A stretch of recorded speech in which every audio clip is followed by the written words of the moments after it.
those of you joining from the other part of the world. It brings me great honor to have you join us for the 2021 Radha Devi Joshi Foundation Lecture. I'm Nare Kim, Interim Director at the Asian and Asian American Studies Institute at the University of Connecticut. And Asian and Asian American Studies Institute is a multidisciplinary research and teaching program with a global, diasporic, and transnational orientation. So we bring together traditionally distinct fields of studies, Asian studies and Asian American studies, and we're the proud home of the India Studies program and the organizer of the Joshi Lecture. The Joshi Lecture is an annual and endowed university event that showcases the intellectual contributions of India studies. And we're honored today to have Dr. Kalpana Kannabiran as our distinguished speaker. Before I invite Dr. Kannabiran to speak for us, I would like to acknowledge two organizers of this event, Dr. Bandana Parkayatha and Dr. Manisha Desai, who have tirelessly worked to make this happen. Both are professors of sociology and Asian American studies and executive board members of India Studies. For those of you who join us today, please note that this event is recorded and that it will go for an hour and 30 minutes. And please reserve the Q&A at the end. If Dr. Bandana Parkayatha can introduce our distinguished speaker to us now. It is my distinct honor to introduce Dr. Kalpana Kannabiran. And honestly, as I was reading about the scope of her work, I just wish I have another 60 to 100 years of my life to even accomplish the little bit that she has done. Dr. Kannabiran is the professor of sociology and director for the Council for Social Development in Hyderabad, which serves the southern region of India. She has been the recipient of the Amartya Sen Social Science, Distinguished Social Scientist Award, which is a really high honor for any social scientist. And we're particularly glad that Dr. Kannabiran won that. She was part of the founding faculty of NALSAR University of Law, where she taught sociology and law from 1999 to 2009.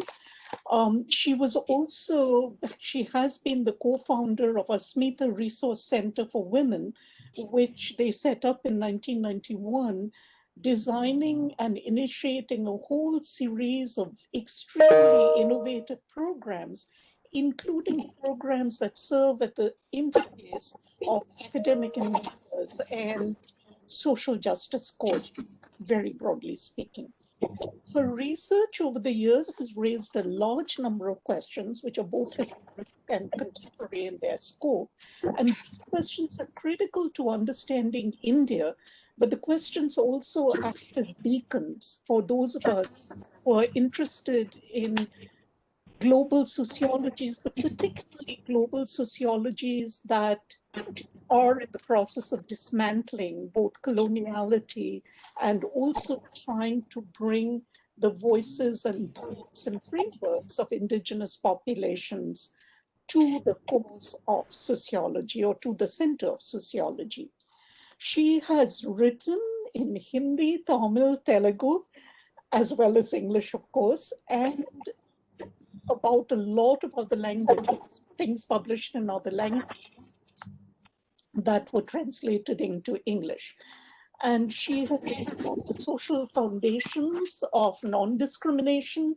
She's looked at structural violence and questions of constitutionalism and social justice, with a specific focus on gender, sexual minorities, caste, Adivasis, indigenous rights, and the rights of people who are differently abled. As a public sociologist, her work appears not only in journals and reports, but also very frequently in the Economic and Political Weekly, in the Hindu, and The Wire, which the last two being newsletters. I just want to touch on a couple of themes specifically because in her writing on law and society, which are extensive in their own right, Dr. Kannabiran, right from get-go, has been talking about the coloniality of law. And this begins with her early book, Challenging the Rules of Law, Colonialism, Criminology, and Human Rights in India. On the issue of indigenous rights, she's not only worked with indigenous communities, but she's done the hard work of trying to trace, can indigenous communities in India access education? And once they do, what are the outcomes of that process? So that long process of not only can people access social rights, but what are the structures that then lead them to either get the education that they deserve, or what are the challenges along the way? On the issue of disability rights, she has been one of the lead petitioners to the Supreme Court of India to release Dr. Sai Baba on the grounds of disability. And she has argued for the specific rights to life and dignity of prisoners with disability, along with being part of several other initiatives on disability rights. She and her mother, as far as any of us are aware, were one of the earliest group of authors who wrote about Dalit communities in India, but from the point of view of gender, caste, and violence. That bringing violence to the center of the question is something that they appreciated.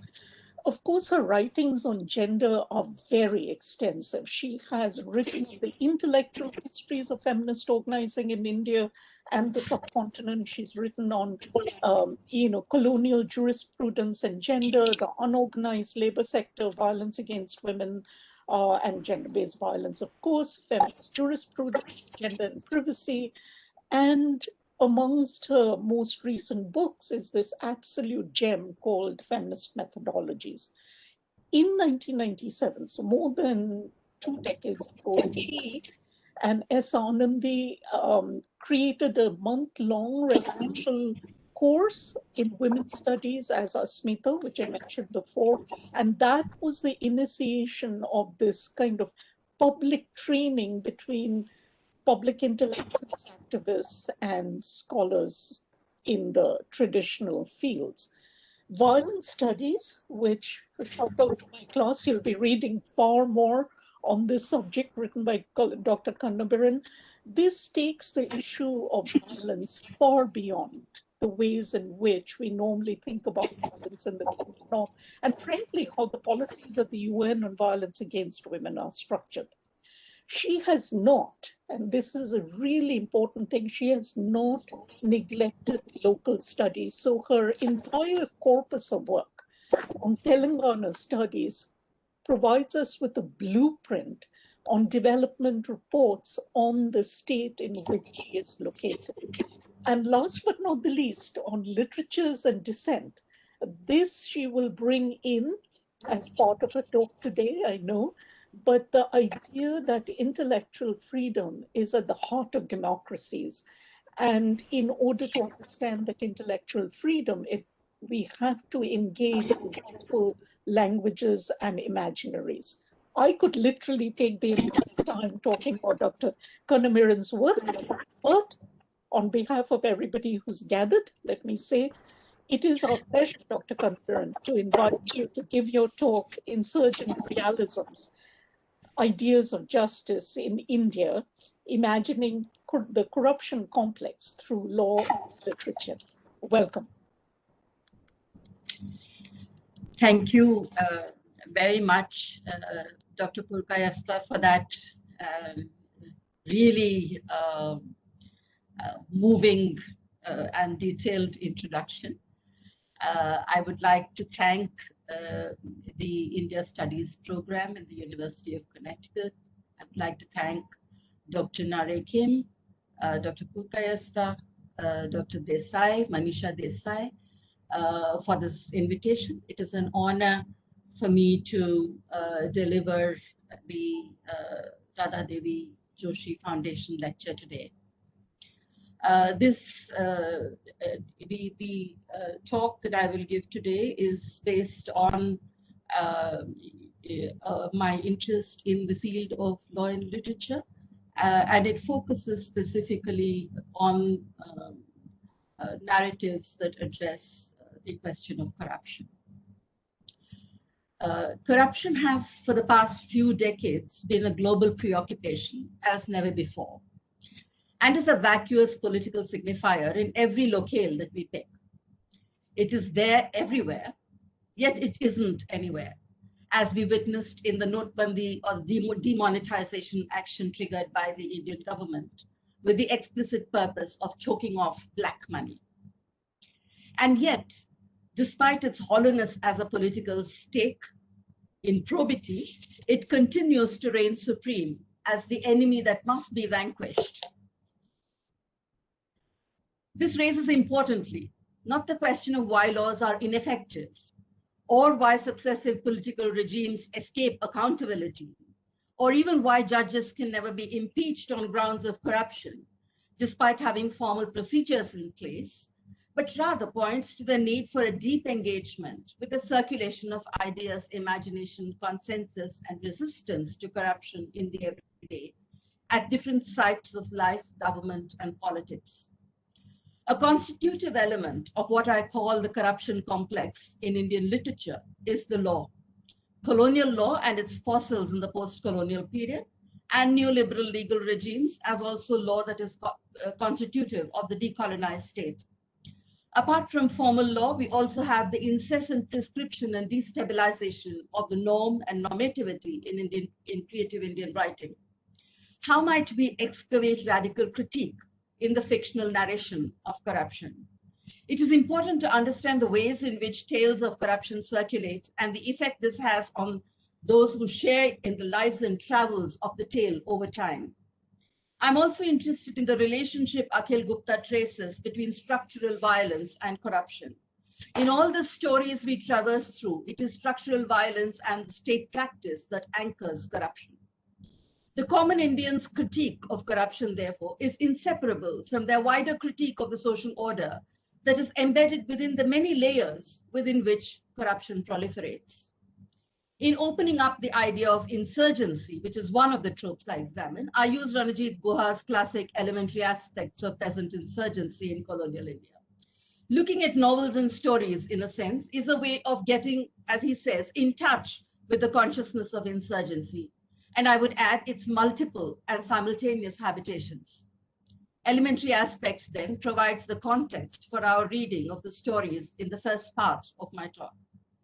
In looking at the post-colonial Indian state, Akhil Gupta in Red Tape questions the ontic status of the state and interrogates the construction of the unitary state and its reification by providing a disaggregated view of the everyday routinized practices that together create regimes of rule at different levels, each with its own logic and inherent complexities. Folklore around corruption abounds, and stories of corruption circulate incessantly, embellished in each successive cycle. One of the stories I look at in the second part of my talk has been examined by Gupta in Red Tape. Rag Darbari is what it's called. Mapping the political history of technology in India, Arun Sukumar argues that in the first 2 decades of the 20th century, despite the surge of Swadeshi and the boycott of British goods, Congress leaders like Madan Mohan Malviya foresaw the impossibility of industrial development in India without foreign technology. Yet, for him, and I quote, the guiding ethic of religion was indispensable to the Hindus, as there was, he argued, I quote, the risk that unfettered modernization would affect the fate of the Hindus, unquote. Sukumar's work is immediately relevant to our argument on the constitutive place of the state and religion in corruption narratives that straddle the earth and outer space, the moon or the antariksh, as the case may be, as we will see in the stories that figure in the third part of my talk. I'm interested in the ways in which each of these works speaks to the corruption complex. Pertinent to our exploration are Jennifer Vargas's definition of critical realism in the context of Fakir Mohan Senapati's 6 acres and a third in colonial India, which narrates social realities oppositionally and dialogically, as Vargas says, and Francesca Orsini's description of the uses of irony and satire that I quote, enables a wide-ranging critique of the post-colonial Indian state and society by setting up correlations between apparently incongruous elements, linking the sublime with the ridiculous.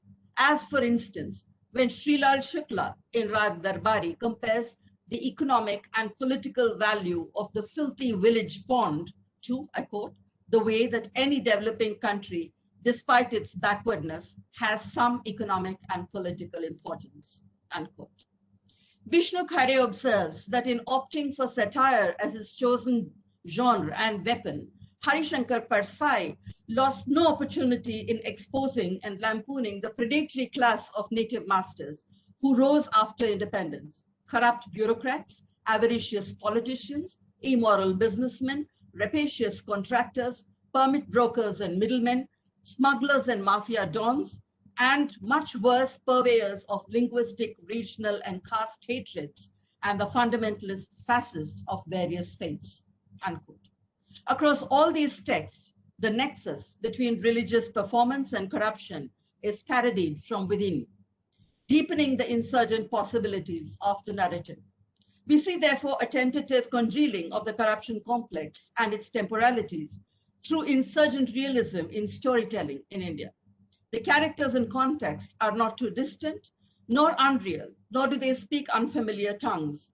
For, to borrow from Bakhtin, the boundaries between fiction and non-fiction are not laid up in heaven, unquote. Irreverence for authority sits at the heart of the telling. I present snippets of 6 texts, 4 written originally in Hindi, 1 in Odia, and 1 in English, between 1901 and 2019. Fakir Mohan Senapati's 6 Acres and a Third, an Oriya book written in 1901, which provides us with a useful starting point in mapping the contours of justice as distinct from law, and Munshi Premchand's story, Namak Ka Daroga, which is a story of corruption set in the early 20th century, spins out complex indistinctions between what is morally permissible and legally wrong. Then I look at Srilal Shukla's Rag Darbari, 1968, set in early independent India in the late 1950s. The author, Srilal Shukla, an officer of the Indian Administrative Service, and Vibhuti Narayan Rai's Kissa Loktantra, The Tale of Democracy, 1993, which narrates the story of the criminalization of politics, the author and officer of the Indian Police Service at the time of writing. Finally, we move to fictional narratives of the corruption complex that pertain to outer space, the moon and Antariksh. And what is it that interweaves the high world of space science with the lowly worlds of Inspector Matadin? The 2 works of fiction that I look at in this section are Harishankar Parsai's short story, Inspector Matadin on the Moon, and Veena S. Rao's Ashuras of Antariksh, which was written in English, located in Indian forays into science and technology in a field that spawns large corruption complexes over different state regimes. 2 of these works are set in rural India, Orissa and UP. 2 speak of the rural-urban continuum, that liminal space that bears the characteristics of the margins in its many meanings, notably of urban ruralities. And the last 2 pertain to outer space and straddle the metropolis, the political, and the educational space shuttles that connect to the moon. The sites of storytelling move, in a manner of speaking, from the village or small town thoroughfare to a tea shop that stands witness on the edge of town to a spaceship that might never take off or at best have an aborted launch. In terms of the location of the protagonist and the location of the writer, what does the view from below mean? And this is one of the questions that these writings force us to contemplate. In focusing on corruption tales and in their rootedness in structural violence, we could, after Satya Mohanty, excavate, I quote, social critique as articulated in literature. And we could also explore how literary imagination helps us render subaltern agency and expressions of justice as distinct from law and legality legible. 6 Acres and a Third is a story set in the early 20th century Orissa, of an evil Zamindar Mahajan, a landlord moneylender, Ramachandra Mangaraj, and the destruction he wreaks on the poor. It is a story of the courts of law and colonial courts. And ultimately, it is a story of the colors of justice, as imagined in the worldviews that are situated subaltern, regional, gendered in particular ways, that partake of the larger global discourses on the ideas of justice. Quintessentially, a text that speaks to ideas of justice, it lends itself to a rich unraveling through the medium of law and literature.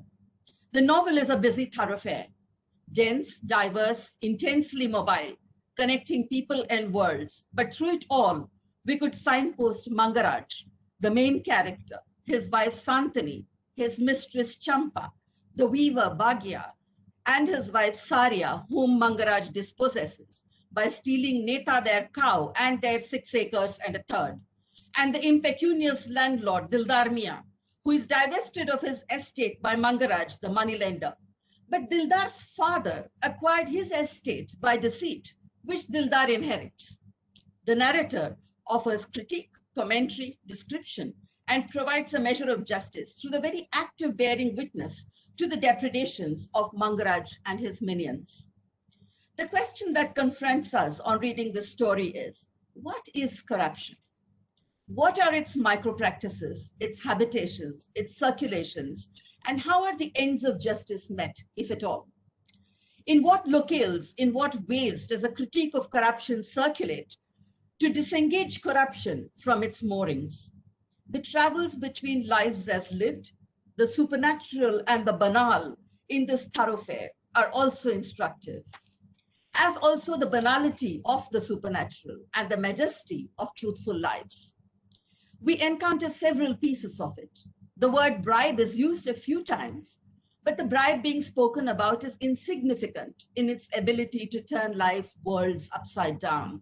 It is simply a small price for fixing a particular problem, usually with an agent of state, the daroga or the inspector, or officers of the court, lawyers and magistrates. I quote from the novel, "He, Mangaraj, was a very pious man indeed. This is indisputable. Every Ekadasi he fasted, taking nothing but water and a few leaves of sacred basil plant for the entire day. Just the other afternoon though, Mangaraj's barber, Jaga, let it slip that on the evenings of Ekadasi, a large pot of milk, some bananas, and some small quantity of khai and nabata are placed in the master's bedroom. Very early the next morning, Jaga removes the empty pot and washes it." Hearing this, some people exchanged knowing looks and chuckled. We would like to plead his case as follows. Let the eyewitness who has seen Mangaraj emptying the pot come forward. For like judges in a court of law, we are absolutely unwilling to accept hearsay and conjecture as evidence. All the more so since science textbooks state unequivocally, liquids evaporate. Is milk not a liquid? Why should milk in a zamindar's household defy the laws of science? Besides, there were moles, rats, and bugs in his bedroom. And in whose house can mosquitoes and flies not be found? Like all base creatures of appetite, these are always on the lookout for food. Such creatures are not spiritually minded like Mangaraj, who had the benefit of listening to the Holy Scriptures. It would be a great sin then, no doubt, to doubt Mangaraj's piety or unwavering devotion. Unquote.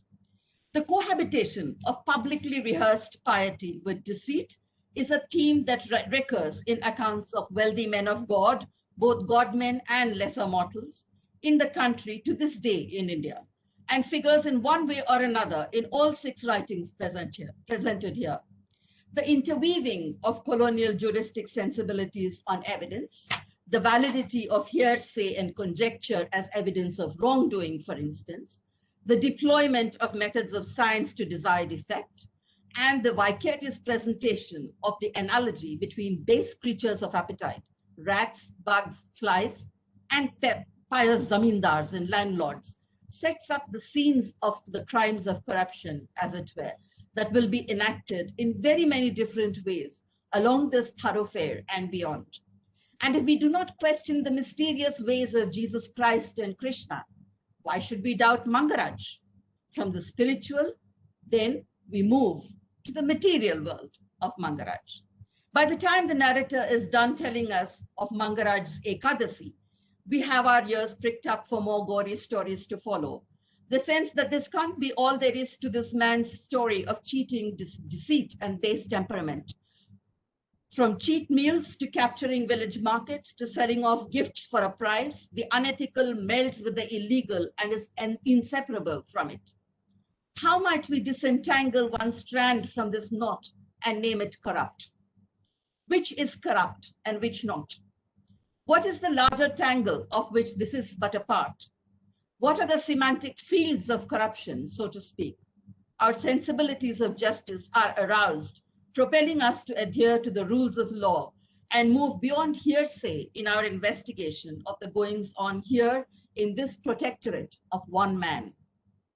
Structural violence, poverty, and vulnerability to a moneylender trap the poor in the village in Mangaraj's deathly coils. We are then speaking also of theft, of crop, of property, of labor, and of the evil man. While there is undoubtedly the socialization of corruption that we must be attentive to, the delegitimization of corruption also offers counter moves simultaneously, so that even while corrupt practices and crime interlock to exacerbate vulnerability and deep oppressions, the resistance to that complex also unfolds incessantly. The tussle between blind faith and superstition and the rationality of medicine to cure elements, illnesses, and barrenness, as also blind faith as the sole refuge to misfortune, makes the trope of goddesses and godmen, the supernatural mortal nexus, if you like, critical to corruption folklore. Magic, miracles, trances, visions, revelations, and dreams provide the medium for the enactment of acts of goddesses by men and women who possess them. And I quote, "The goddess did not enjoy a regular monthly income the way lowly clerks do. People gathered at her shrine only in times of danger and distress, as they do at the doors of doctors and lawyers." Bhima's mother, the Baba woman, said, "I saw the goddess riding her tiger. What a huge one it was." 4 to 5 old men in the village supported her story. It was now established beyond a doubt that the goddess had appeared in the village the night before. Unquote. The Muslim, the Sahib, the Daroga, the Zamindar, the district magistrate, English, Persian, Sanskrit, plurilinguality, and the cadences of each language in its colonial encampment provide a rich density to the sociolingual traffic on this thoroughfare, along which we attempt to plot the idea of corruption. Most interestingly, however, a Brahmin's blessing to a deputy collector who ruled in his favor was that he should become a daroga or an inspector. The narration of corruption is an intensely insurgent one that intertwines tales of oppression with the tales of corruption. Where does imperial conquest, for instance, figure in the corruption complex? The time of that Senapati was writing is also the time when British courts had just replaced the old panchayats, or the village councils of 5 elders, clearly eroding the power of situated agency. I quote, "Today, law courts have opened wide their doors and people have become educated and civilized. Why should anyone heed the rule of 5 elders anymore? English law warns, watch out, my friend. If we obtain legally conclusive proof that you have committed a crime, you shall be punished." A clever man answers, "Sir, I know how to make sure you don't get any proof." No worry, adds the lawyer, patting him on the back. "Just bring me cash. I can make black white and white black." Unquote. Lawyers help aspiring moneylenders win entire zamindaris through debt litigation, and then themselves acquired entire zamindaris by finalizing the fine legalities of mortgage transfer and registration in a mere 2 hours. Zamindaris did not necessarily pass as inheritance from one generation to another in a family, but passed hands through legalized dacoity. From Baga Singh to Dildar Mia to Mangaraj to lawyer Ram Lalla. In this imaginary, courts are never the sites of justice. Witness the eruption of a fierce fight between vultures and jackals that prey on the rotting body of Champa, the Zamindar's mistress, then thrown to the crocodiles. Or Mangaraj's vision on his deathbed as he lay grievously hurt from being beaten in jail by the domes of Ratanpur, of the looming skeleton of a human with its jaws wide open, watching him intently, waiting silently to devour him, that he believed was no other than the woman who had starved herself to death in front of his house because he had taken away her land. Unquote. The story of deceit and corruption is a self-perpetuating one, with the Zamindari merely passing into the deceitful hands of lawyer Ram Ram Lalla, who is all set to arrive in a procession of palanquins to take possession of the estate of Mangaraj on Makar Sankranti. Clearly, justice is unimaginable in relation to the corruption complex and can only be conceived in terms of just deserts that are intensely culturally coded in ways impermissible within the terrains of imperial or sovereign law. We will see with the next tale, Munshi Premchand's Namak Ka Daroga, that this intense coding is also plural and permits of multiple irresolutions. Namak Ka Daroga, the Salt Inspector, written by Munshi Premchand in 1913, is set in the context of the imposition of tax on salt by the British. A young educated man, Munshi Vanshidhar, finds a job as Daroga, whose job it is to check smuggling of salt, among other things. Vanshidhar lives with his parents and wife and belongs to a family of modest means. One night, he stops carts of salt being smuggled across the Yamuna in the dead of night. The smuggler is the most respected and wealthy Brahmin zamindar of the area, Pandit Alopidin. Despite being offered hefty bribes to let the cart pass, the Daroga, bound by duty, refuses and arrests the zamindar. The village is agog with the talk of the arrest. When he is produced before the magistrate the next day, with the entire village crowds around the court to watch, the officers of the court, the battery of lawyers and magistrates are incensed at the gross disrespect shown by the Daroga to the respected Panditji. The Zamindar is released and the Daroga censured by the court for having taken the law into his hands in his over-enthusiasm to perform his duty. Shamed in public and divested of his job, Vanshidhar returns home to the hostility of his family. A couple of days later, a bedecked cart draws up in front of his house. The elder Munshi sees Pandit Alopidin, the Zamindar, walk in along with his retinue.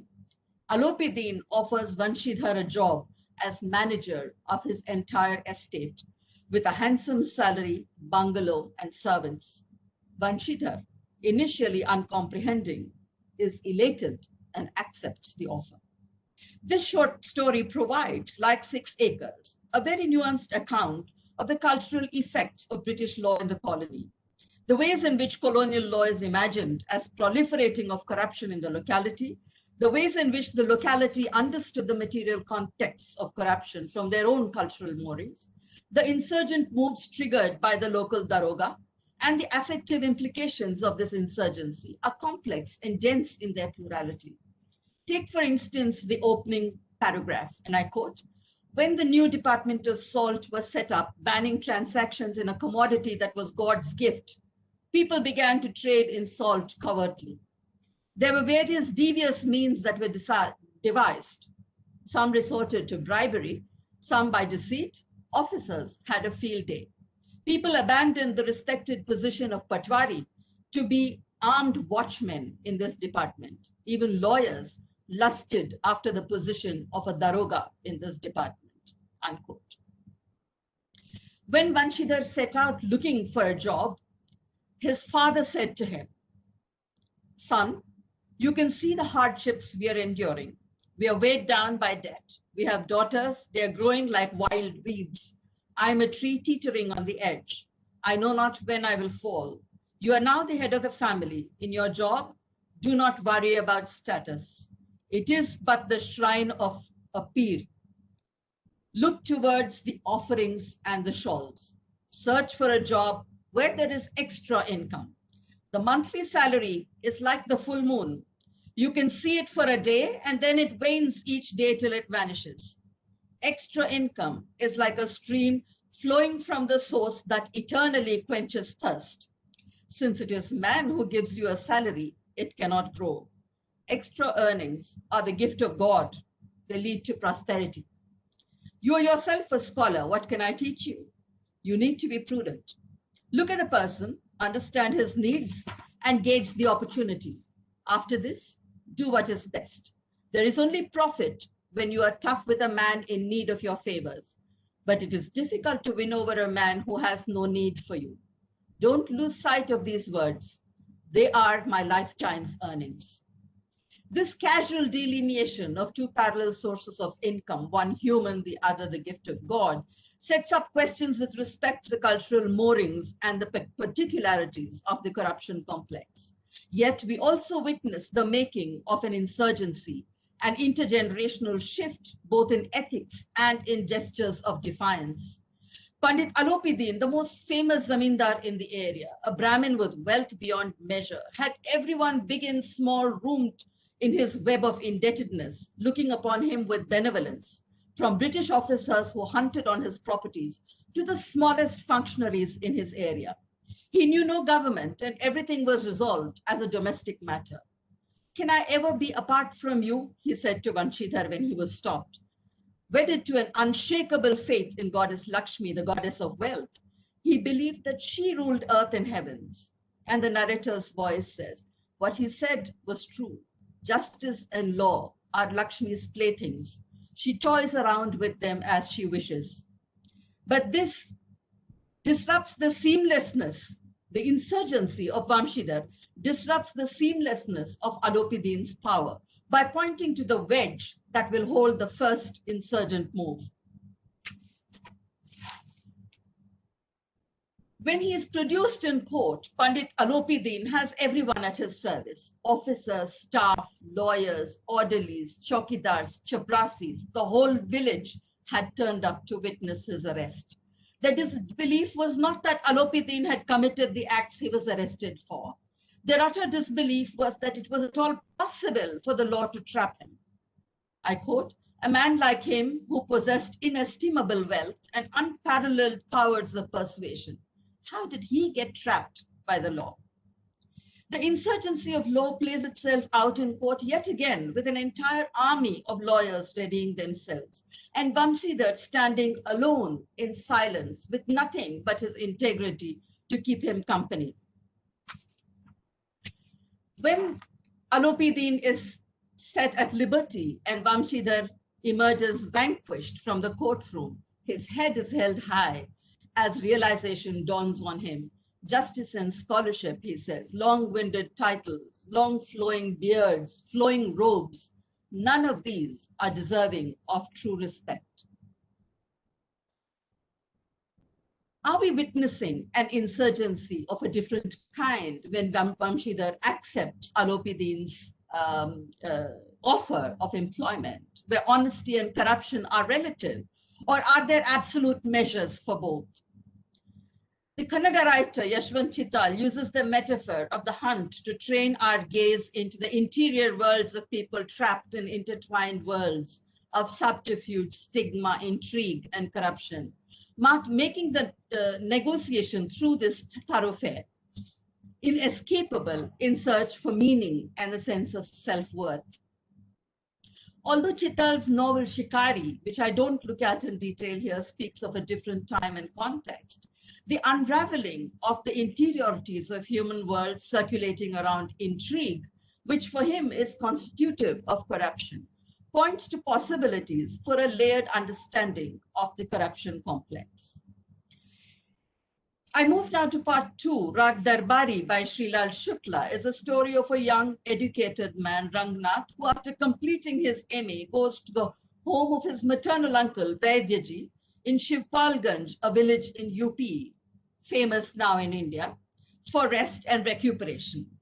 The novel is an enactment of everyday life with its deep ironies, its contradictions, the medley of characters and crisscrossing narrators that together dismantle a linear utopian description of an Indian village.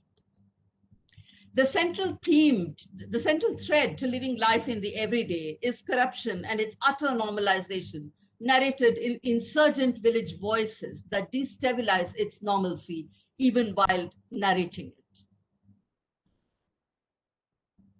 The fourth novel, the second in part 2, is Kissa Loktantra by Vibhuti Narayan Rai, which is the story of PP, a petty criminal turned mafia don, who aspires to political office and decides to contest an election. Chaudhry Jagatpal, the neta of the, or the political leader of the area who initiates him into the world of organized crime, is a protector turned adversary who must be hunted down. Tracing the connections between Rag Darbari and Kissa Loktantra in a sense, the author of Kissa Loktantra, Vibhuti Narayan Rai, plots the kinship between crime and politics in independent India. But importantly, he also traces the kinship of this system with the one that Mangaraj lorded over in 6 acres in the early 1900s. I quote, "After independence, the first generation of national leaders were heady with idealism. For them, it was inconceivable to have an open relationship with criminals. After 2 or 3 general elections, for the new generation that entered the fray, idealism was seen as dishonest. But even for them, open connivance with criminals was unthinkable. They would meet in the dead of night, use them for elections, but were reluctant to let the veil drop. But this gradually began to change. And how? Alongside their use in elections, the social status of criminals underwent fundamental changes. Earlier, despite his capacities to spread terror and violence, a criminal had no social standing. Now, big mafia dons began to cultivate politicians. They set up politicians to contest in different constituencies and ensured they won. These politicians stood before them with folded hands. When their saviors were in difficulty, they barked and pounced on officers. Situated in the alluvial plains of the Yamuna, PP's village in Kissa Loktantra was one of Ahirs and Gujars. There was a little agriculture possible. There were basically a pastoral community. Every family owned sturdy buffaloes and cows, but also a couple of breweries. And it was liquor brewing and dairy that ensured their survival. Law was enforced by the personnel in the police station in either place. But in Shivpalganj, in Rag Darbari, I quote, "The common people had great expectations of the sub-inspector and the police station's dozen or so constables. If there was a burglary in some villages 8 miles away, in the 250 or 300 villages which came under the jurisdiction of the police station, it was believed that one or the other policeman would have witnessed it. If there was a dacoity at night somewhere 12 miles away, it was expected that they would get there ahead of the dacoits. As for protection from dacoits, it was left to the magic performed by the sub-inspector and his men." Unquote. But what was the difference between dacoity and bribery? Was there a difference? I quote, "The sub-inspector smiled and said, 'Really, Sahib, this is too much. In the old days, dacoits used to cross rivers and mountains to collect money from your home. But now they expect you to leave your home and go and deliver the money to them.' Rupan Babu said, 'Yes, that's what I'm saying. It's not dacoity. It's just bribery.' The sub-inspector continued in the same tone. 'Bribery, theft, dacoity, now they have all become the same. It is communism.' Rupan Babu said, 'Father says the same thing.' 'What does he say?' 'The same. Communism has taken over.' Unquote. This exchange takes us to the heart of the problem posed by the corruption complex. It is both a question of crime, in which the distinctions people make between violent crime and economic offenses are blurred and constantly bleed into one another, and a question of politics. The godlessness of communism, spurning of faith, proliferates theft and dacoity, indistinct from bribery. Witness a convergence between the view of the everyday state, the sub-inspector, and dominant state actors, the Brahmins, zamindars, netas, gangsters, as the case may be. This is also the intimate state with which some kind of a social relationship can be established. In Orsini's words, I quote, knowing personally who is in what post, where, and having a direct personal connection is crucial. And in moments of need, we see Vaidyaji departing for town to network with local officials, exchanging their patronage for village ghee, his potency pills, or information about powerful astrologers.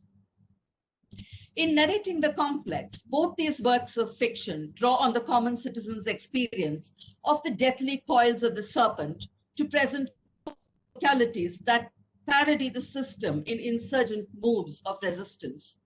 From Baghi's soul and spirited confrontation of PP's electoral and other dacoities as he enters the premises to file his nomination, to the ironic description by the people of Shivpalganj of different brands of justice that stretch from the Kaurilla brand, from the weed that grows on barren land for the low-bred man, to the unreachability of the High Court and the Supreme Court, of which they say you could maintain 100 whores on what it costs to employ just one lawyer, unquote. I move now to part 3. The satire Inspector Matadin on the Moon by Harishankar Parsai, written in 1968, is a scathing commentary on the state and politics, but also importantly for our purpose, it provides the ideal bridge between the mundane worlds of constables and inspectors and the lowly crimes and petty bribes to the hyper-elite, anglicized worlds of satellites, rockets, and outer space, peopled by scientists whose knowledge of science was used to manipulate networks and governments alike, to seal deals, and to salt away the profits in the Ashuras of Antariksh by Veena Rao. In Veena Rao's Ashuras of Antariksh, while rockets were objects of arousal for scientist Maharishi, the new head of the Indian Space Organization, and Antariksh, the outer space, the destination of immaculate science unfettered by men and morals with Ashuras in free fall, the government of Moon confessed to the Indian government the ineptitude of its police force in Inspector Matadin on precisely this count, and I quote, "We are an advanced civilization," the government of Moon says, "but our police force is still not good enough. They fail to catch or punish criminals. We understand you have established Ram Rajya in your country, the kingdom of Lord Rama. Please send one of your officers to give our men proper training," unquote. Immediately on arrival in the Moon, Inspector Matadin having been deputed, immediately on arriving on the Moon, Inspector Matadin installs an idol of the patron deity of the Indian police, Hanumanji, in all police lines. For the crime of abducting Sita under section 362 IPC, I quote, Lord Hanuman had punished Ravana right on the spot, set fire to his entire property. The police must have that kind of authority. No need to get bogged down by courts, unquote. We see this pretty much happening in the everyday around us. To solve the problem of poor performance, he recommended lowering of salaries. His logic was simple, I quote, if you pay an employee little money, he wouldn't be able to live on it. Each has to make some extra money. And so we go back to Namak Ka Daroga. And he can do that only if he starts catching criminals. That is the reason why we have the most efficient police system in our Ramarajya. When a murder occurs, it's not for us to worry if it's the actual killer or somebody innocent. All human beings are equal. In each of them is present a bit of the same God. We don't discriminate. We are humanists, unquote. The retort to any question of our actions should be, I quote, we know the man is innocent, but what can we do? Those at the top want it. That one sentence, those at the top want it so, has always come to the rescue of our government in the last 25 years. You too should learn it well. The government of Moon is counseled. The ladders in the corruption complex sustain it, and yet at each rung, it is the disentangling of the webs and the pricing open of the tentacles that are critical to its regeneration. Because it is in the hunt, to use Chittal's imagery, the shikari, the hunter, might turn prey or the shikar at any point, a possibility everybody from Mangaraj to PP to the scientists of Antariksh are acutely aware of, Nor are the scientists innocent of the lure of sealed covers. Our Supreme Court is not innocent of it either. Jaunts abroad, or the enticements of a Swamiji or a godman who is in seclusion and deep meditation in some grand resort that he owns in the Aegean. Only the scale, location, political, and discursive space is vastly different. The wheels of law, with justice left far behind, turned on the figure of Pandit Radhilal from Shivpalganj, an unshakable witness, who the moment he stood up in court and swore to tell the truth by God and the Ganga, everybody from the opposing side to the magistrate knew that he would only lie. He was indispensable to policing, not only by Inspector Matadin's exacting standards, but also by the standards of the captive cockatoo. Do you even know what I quote, do you even know who an eyewitness is? An eyewitness is not someone who actually sees. He's the one who claims he saw. Array, the police must always have a list of eyewitnesses. In our country, we have people who eyewitness hundreds of cases every year. Our courts have recognized that these men possess some divine power that lets them foresee the place where some incident is going to happen, allowing them to reach there beforehand. I'll get you eyewitnesses. Bring me some bad characters. You know the kind: petty thieves, gamblers, gundas, bootleggers, unquote. In due course, Inspector Matadin put together an entire dossier and in the process taught the police everything he knew: how to substitute FIRs, how to leave some pages blank for future use, how to change entries in the daily record, how to win over hostile witnesses, etc.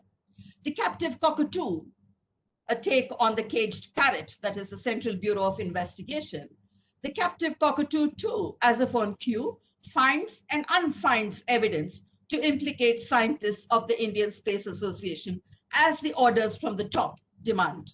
But very soon, after stormy sessions in the Moon Parliament, the Prime Minister sent a confidential letter to the Indian Prime Minister asking him to recall Matadin. I quote, "We had thought India was our friend, but only an enemy could have done what you did to us. No one comes to the help of an assault victim for fear that he himself might be accused. Sons abandon their sick parents lest they be charged with murder. Children drown before people's eyes. All human relations are breaking down.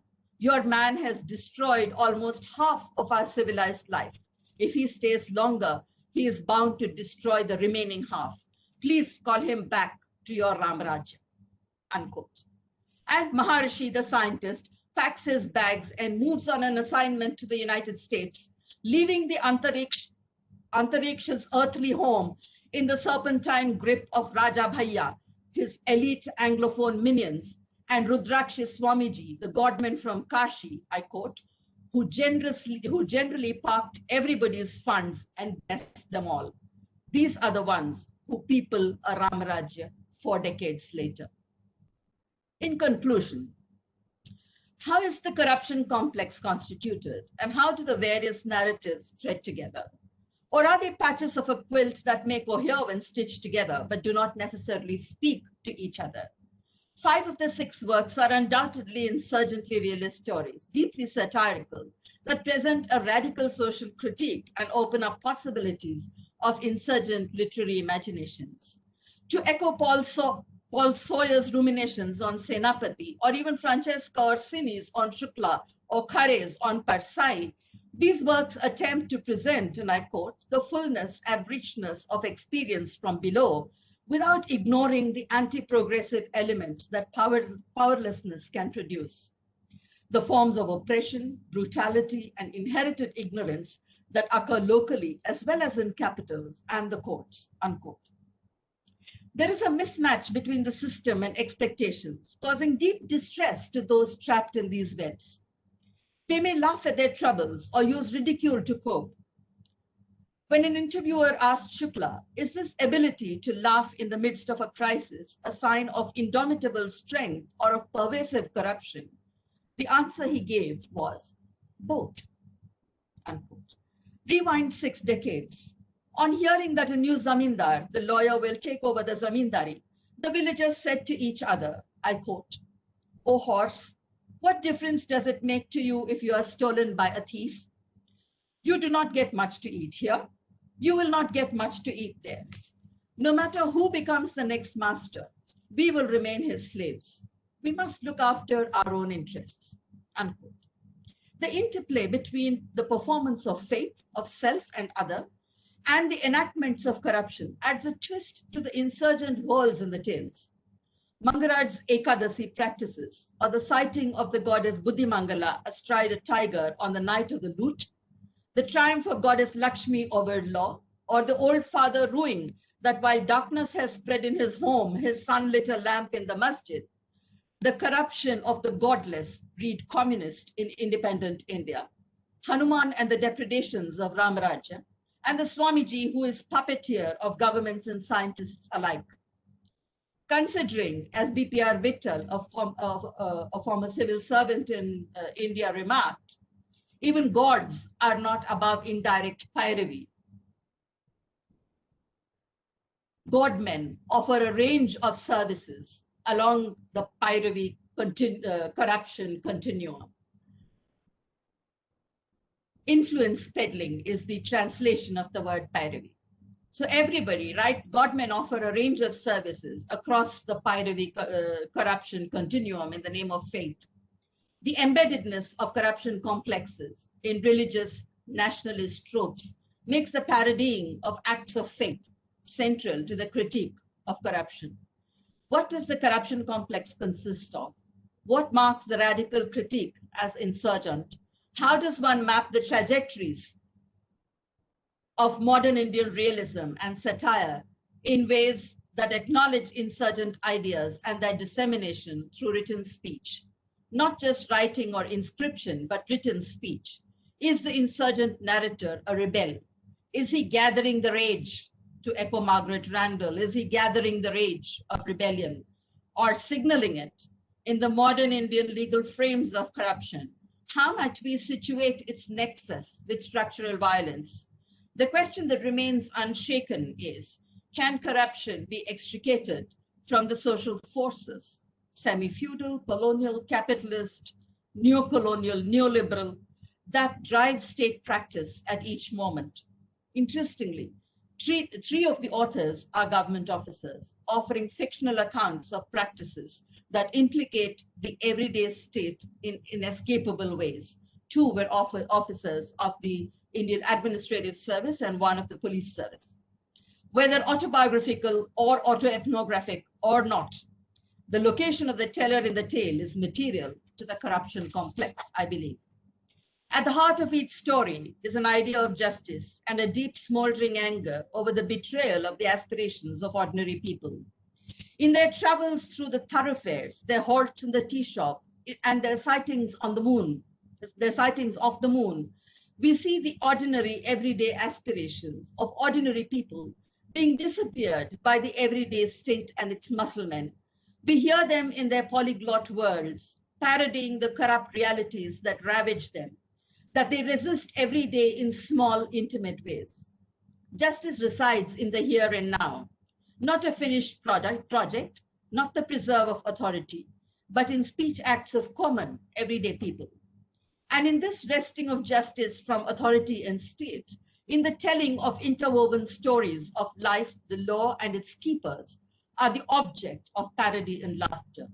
To return to Bakhtin, laughter draws its object into a zone of proximity that makes it possible, and I quote, to break open its external shell, to look into its center, doubt it, take it apart, dismember it, lay it bare and expose it, examine it freely and experiment with it, and demolishes fear and piety, clearing the ground for an absolutely free investigation, unquote, as we saw with 6 Acres and a Third, Rag Darbari, and Inspector Matadeen especially. Each of the works examined here points both to plurality as constitutive of these contexts and to the uses of the politics of insurgency that has had a historical presence on the subcontinent. There is an inter-illumination that makes all of the 6 works intelligible in relation to each other and in relation to their immediate proximate contexts. Importantly, these narratives point to the ways in which it is impossible to separate corruption from other deep oppressions and injustices that plague regimes of exception and extraction, seeing them instead as co-constituted. What this writing also illustrates is heteromasculine normativities that drive the state and society in ways that invisibilize women as agents or actors and construct gender in exclusionary masculinist ways. Does this absence of women or other genders from the narratives of the corruption complex necessarily mean that corruption is essentially masculine? Or does it mean that corruption practices take on the gendered patterns in dominant state, society, and politics at any given time? I leave you with that question. Thank you. Wow. Thank you so much, Dr. Kannabiran. That was an amazing tour de force, both in terms of capturing 100 years of writing in India, but also in terms of the multiple ways. Thank you, Dr. Kannabiran, for that really amazing tour de force across 100 years of Indian literature, but more importantly, connecting the ways in which corruption, daily state practices, the gendering of those and the dominant ways, and the ways in which insurgents make little inroads into justice, not through the legal mechanisms, but through everyday practices. So thank you very much. That was brilliant. And now I would like to open the floor for questions. I know, so please feel free to write your questions in the chat, and I'll try to moderate as best I can and hopefully get to all of your questions. I would just like to jump in and ask a couple of questions, if I may start now. Yep. Yeah, so hi, Dr. Kannabiran. Thank you so much for this wonderful, wonderful presentation. And I'm very thrilled because I have been a student of literature before, and now I'm doing sociology. So, I mean, I'm very excited to kind of how you kind of brought together the social aspects and also literature, and you have kind of connected them, blurring the border between them in the Bakhtinian way. So thank you so much for that. I have 2 questions. One, they're kind of related. So the first one is, the private sector in India, it's generally considered incorruptible, efficient, and definitely beyond the scope of legality. And it's assumed that the private sector workers and employers, they are not as corrupt as Sarkari Babus or the bureaucrats. But again, in 2009, the Satyam Computers episode definitely did not kind of reveal that. And also you have talked about the corruption complex and how it's very, very ambivalent and has so many types of agencies involved in it. So do you think that currently the Indian government in its neoliberal turn has been increasingly using privatization as a means to conceal its embeddedness in colonial modernity and the structures of legality, especially when it tries to kind of incriminate its opposition using the sedition law? And my second question, it's related to literature. So in India recently, there's a large number of popular novels written in English about urban private sector workers and their struggles. But these texts do not necessarily address or examine how the state is complicit in their exploitation. And these are the texts that most people would read, because most of the people would not read someone like Arundhati Roy. So do you think that the popularity of these texts is in any way responsible for hiding the state's involvement in the colonial machinery and the way the state keeps using the legal structures in suppressing people's voices? So these are the 2 questions I have.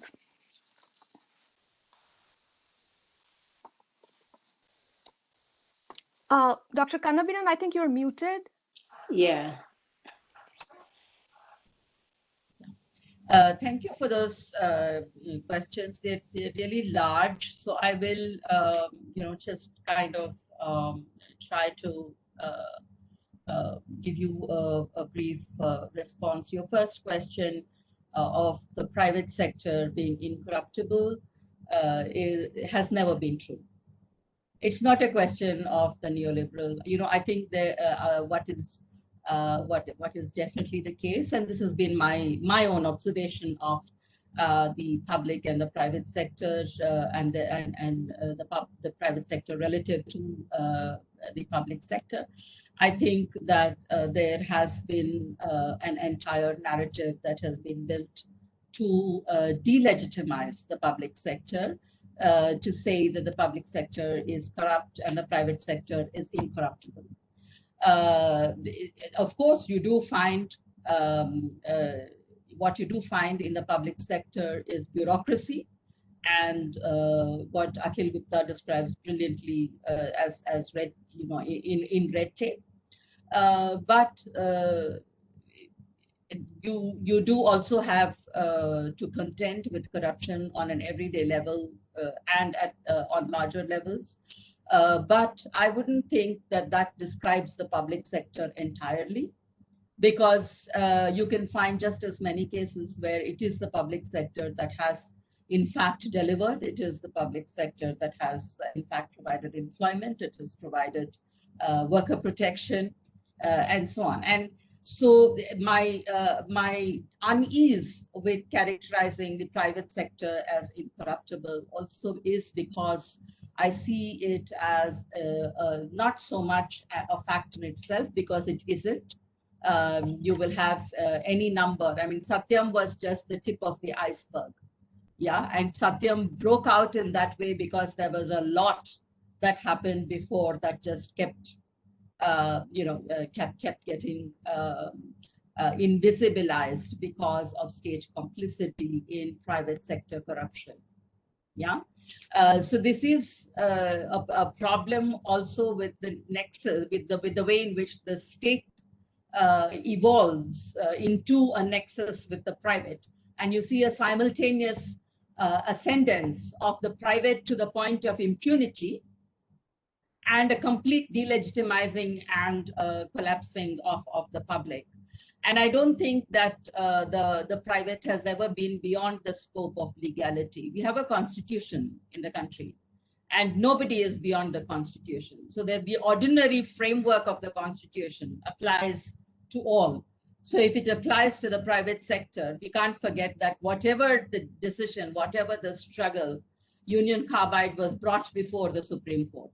We didn't win. It was a long battle, but the company was brought before the Supreme Court. So I mean, it's a much more, I think, much more complex debate about the private vis-a-vis the public. And no, I don't think the private has ever been beyond the scope of legality. I think what has happened is that the private has arrogated impunity to itself, precisely because of the way in which it has managed the state, in the same way in which you have Ambani and Adani managing the Indian state today. It's no different. It's a question of scale. Yeah. On English novels, first of all, English, I mean, I don't know how many people actually read English novels. Of the people who read English novels, I don't know, I wouldn't hazard a guess about whether more people read Arundhati Roy, or more people read these, the other novelists who you didn't name. That question I don't actually get, because simply the comparisons are opaque. They're not clear to me. On sedition law, I don't know if the sedition law part of it is tied at all to the question about the English novels. But on the sedition law, of course, I mean, you just now have to open your mouth in India and you are seditious, unless you're saying Jai Shri Ram, even if you say Jai Siaram, you are seditious. Yeah. So sedition is that's the trap that we are all caught in. I don't know if I've answered your questions, but that's basically what I could make of it. Thank you. Thank you. Thanks. The other question, Dr. Kannabiran, is from our colleague Rishari Patil, who's at Florida International University, and she asks about the relationship between the insurgencies that you track in the novel in relation to actual social movements on the ground. What is kind of, do you see any relationships there? I don't, I don't know whether one can actually locate social movements with these writings. Possibly the early novels with 6 Acres and a Third and Namak Ka Daroga. You do have an early you do have an early, the emergence of the nationalist movement and the anti-colonial, the beginnings of an anti-colonial struggle, the early beginnings of the anti-colonial struggle. So, but still, I think what they in fact do with Rav Darbari, again, it's the late 50s. And that's in fact a time when the new nation is just kind of getting stabilized, and there is, the utopia is waning but not quite waned. And so what they definitely put out, when you look at Kissa Loktantra, it's after the emergency and the criminalization of politics has come full circle. So each of them are written at very different points of time. Veena Rao's Asuras of Antariksh is 2019, when all the scams are out in the open. Yeah. So they are written at different points. I believe that it's not so much social movements as they are plugging into social commentaries of that time. So they are expressive of the discontent that is bubbling below the surface, but I'm not so sure that you can connect it to what we would understand as a social movement. Thank you. My colleague at UConn, Dr. Prakash Kashwan, has a question and a comment. Courtney, could you please put him as a panelist so he could ask the question? You might need to wait just a second while that happens, Kalpana. Yeah. Okay, good. Thank you, Dr. Kannabiran. That was fascinating talk. And I would like to request the script if you are able to share that either sort of privately or if it is available publicly. I think that would be great. The insurgent understandings of corruption and how it sort of shapes the sort of social understanding of corruption, I think is valuable in our current moment. And I can think of how going back to the earlier question about the social movement connections from the colleague at Florida International. The MKSS, Mazdoor Kisan Shakti Sangatan's movement must have, sort of tapped into these kinds of imaginations in the folklore. And I think they were very effective at doing that. And I also really enjoyed the way you sort of talked about the over time changes in the legitimacy of the corrupt and corruption in our society. I think that's a fundamental question that we should be thinking about. But I think listening through your talk, I realized how powerful our Hindi and other language literature is. And I was thinking about Harishankar Parsai's Bhede or Bhediye. I mean, what better commentary you have than on our Prime Minister's promises of Achhe Din, and now the way he's dealing with remembering Nehru at every moment, right? So, I mean, this is like you, as if he was writing for the moment, right? All those years ago.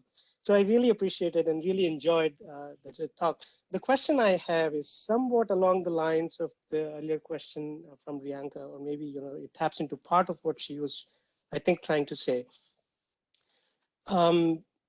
How, I mean, to, you know, considering that, you know, the penetration of literature in our society, Indian society at large, is quite low, right? I mean, of course, there's a huge variation across states. You know, say Bengal and some of the South Indian states have a much serious penetration of literature reading, general population. But, you know, in the cow belt, you know, we don't read literature. You know, even Hindi literature is limited to a very small section of society. And so I wonder if that creates an opportunity for us to sort of, you know, reflect about both the nature of understandings that comes through literature, because if the masses are not reading literature, you know, there's also a question about to what extent literature actually represents the true understanding of corruption in society. Because, you know, if you think about, and I'll give you one more example and then I'll sort of shut up, but, you know, I happen to be, my relatives are pretty close to one of the leaders who was accused in a recent rape case by a very well-established Congress leader. And we were talking about this, and I told my, you know, I was very angry and I was sort of almost literally using swear words. And my relative got extremely angry at me for supporting the scheduled caste woman who was raped. And we got into a, you know, little physical kind of, you know, fist fight of sorts. And so the reason I mentioned this is because the cultural tolerance, acceptance, even valorization of violence against marginalized people runs very deep in some parts of our society. And so, you know, I think, I mean, to some extent, this notion of insurgent thinking about corruption may be a bit of an exaggeration because it's written by people who think about it, and they, you know, so I wonder if there's an incompatibility between the common importance of this understanding versus how it is represented in the literature and what it tells about the challenges of sort of, you know, countering this kind of acceptance of violence against the marginalized women and especially Dalit women. Again, thank you so much for your fascinating talk.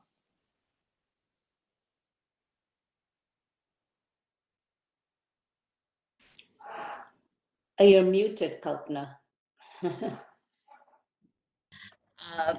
Thanks very much for that question. You know, it's always a dilemma. I think also as a sociologist, but as a reader of literature, as a sociologist, who are you reaching? You know, who is your audience?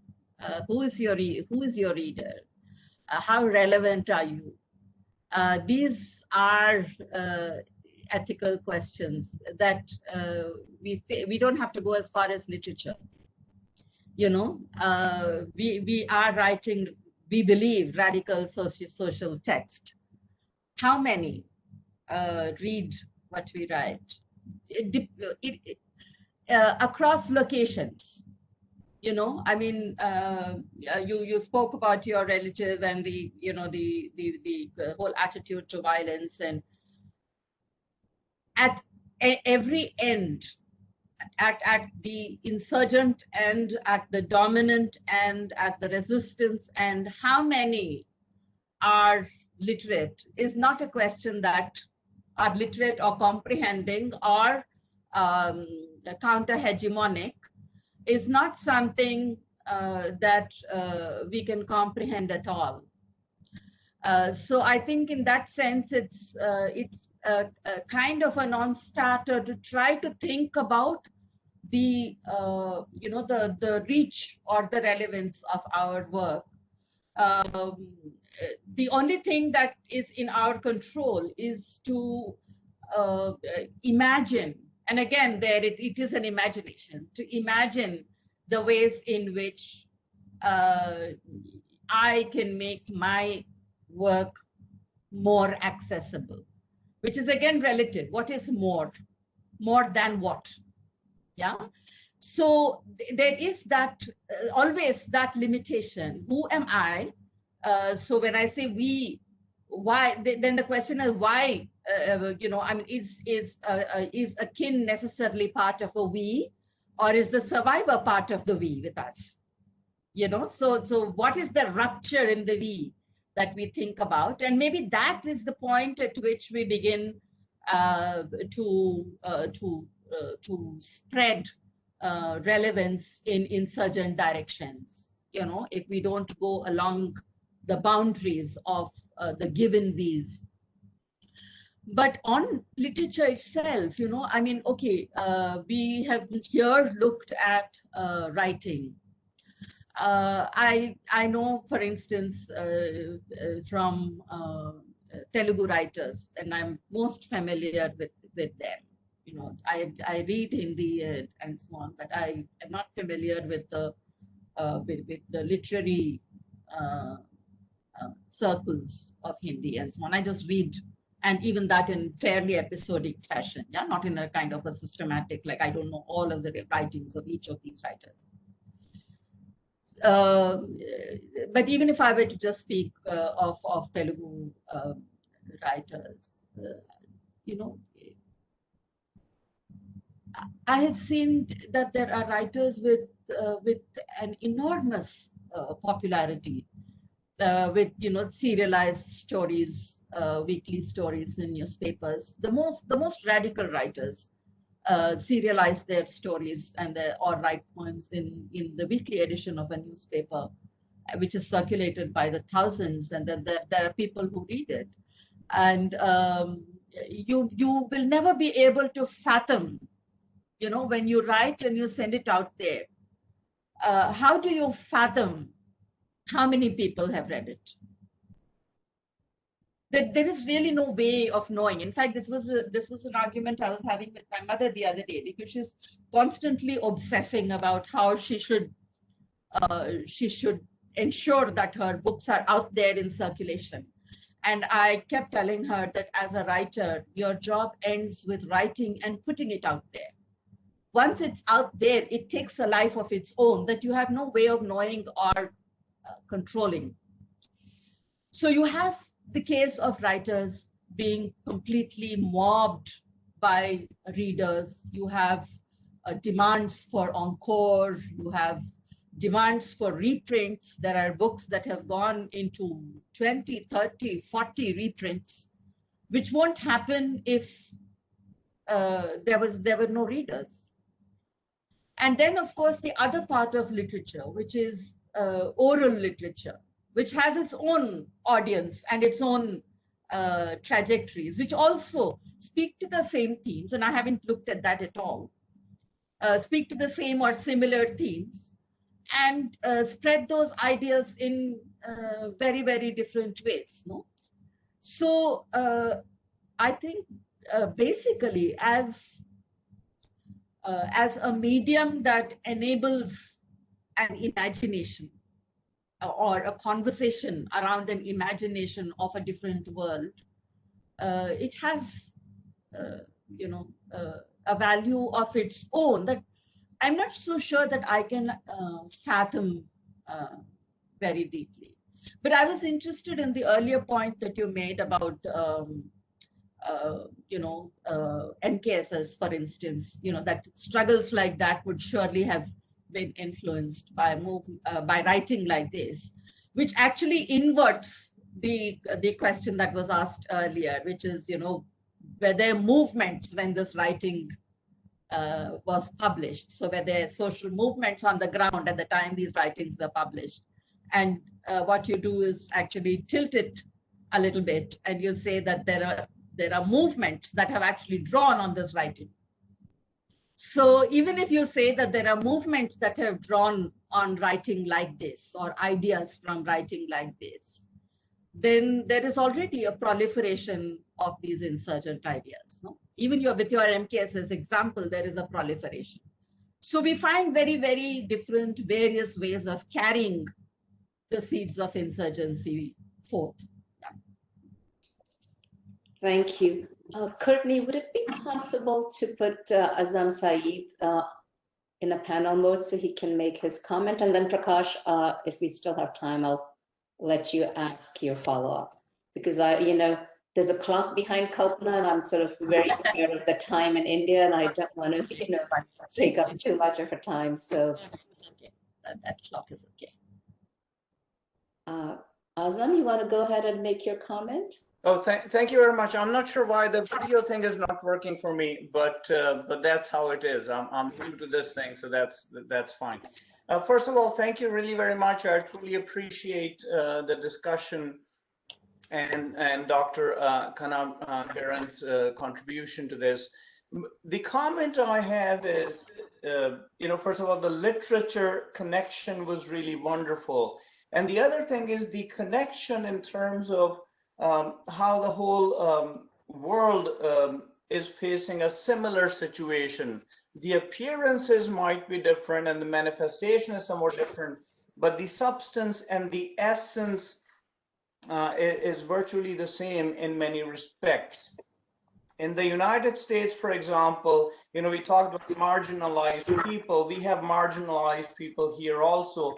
It's just a little bit different in how it all manifests. And the legal system you talked about, understanding how it impacts the whole world is also important, not just those who are colonized or previously colonized. So that's the comment I wanted to make.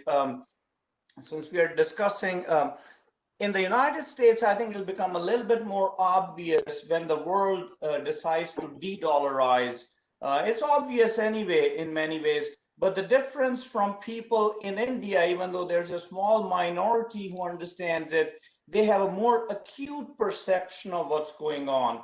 But in the United States, there's this concept of exceptionalism that is so strong that even the small minority that understands it doesn't fully understand it, in my opinion, the way I observe this. And so that's what I wanted to say. And since you're talking about literature, I'll just say, उलझा है पाँव यार का जुल्फे दराज में, वो आप अपने दाम में सयार आ गया. And you mentioned shikar and shikari, the hunter and the hunted. And what I'm saying is that the hunter has now entangled in his own net or device or whatever we may want to call. And that is becoming very obvious because of this whole legal system. Thank you very much. Thank you, Azam. There's one more question, and maybe that'll be the last one, Kalpana. That's from Dr. Devparna Roy. And she was wondering if you'd like to comment on the Anna Hazare-led anti-corruption movement, and if you think there's a possibility for similar movements emerging in this decade. Well, I don't really want to get into a long comment on the Anna Hazare-led movement. I have immense problems with it, as do many, many people. I mean, we saw the movement just kind of blew up into pieces and dovetailed into the ruling BJP in large measure, either covertly or overtly. And so it's that's the whole thing, that everything. For me, the most interesting part of it is how you talk of corruption. It is a question of faith. You talk of anti-corruption. It is a question of faith. So you have Baba Ramdev on that side, and you have Baba Ramdev on this side. And I really think that is the conundrum that we need to get out of, because that's the trap. I don't think it answers your question, but yeah. Well, I again want to, on behalf of all my colleagues in India Studies, in Asian and Asian American Studies, and of course at UConn, want to thank you so much for a brilliant talk and that conversation following that. And normally, this is one of our biggest events. We would have feted you, taken you out to dinner, and had a reception with students and colleagues. But unfortunately, COVID prevents us from doing that, but we hope we can do that at some later point. And thank you very much. And again, want to applaud you. Thank you for being here. Thank you. Thank you very much. Thank you, all of you. Good night to you, and good afternoon to the rest of my colleagues who are joining in from various parts of the US. Bye-bye.